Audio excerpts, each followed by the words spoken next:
It's the same aberration that goes on in this country that leads to the madness that's going on in our oil sector. At first, we said, oh, what was the problem? We should have local refineries. NNPC took us on a merry-go-round. They claimed that they pumped in 3 billion. They claimed at first that the refineries were working, despite the fact that we told them the refineries were not working. What happened? It turned out they were not working. Do you know that part of the imports that is going on, do you know that as of January, NNPC still imported petrol into this country with other marketers? Is that supposed to be the case where in a refinery that NNPC owns shares, the Dangote refinery, didn't we see in this country how NNPC reduced the amount they were supposed to pay completely for the Dangote refinery because interests to them matter?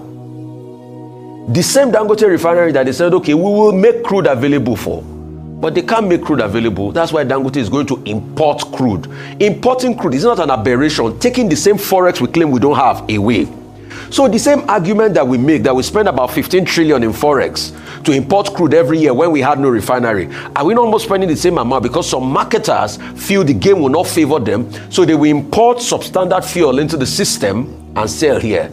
Under NNPC's tenure in 2022, did we import fuel that had high methane content that was knocking engines in this country? Did NNPC pay compensation? No. So that's the aberration that continues. And how are they going to give Dangote crude oil in the crude for swap deal?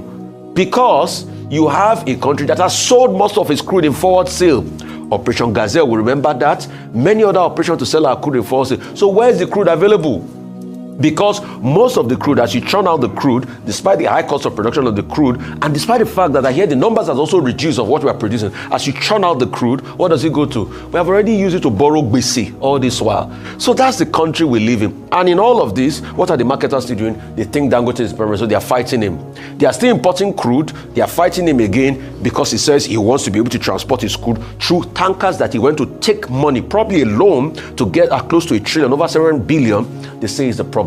So that's the aberration that Nigeria has been. Ayo, ask me, how will the NNPC that claimed they spent 3 billion to fix a refinery is still importing refined crude into this country as of January this year?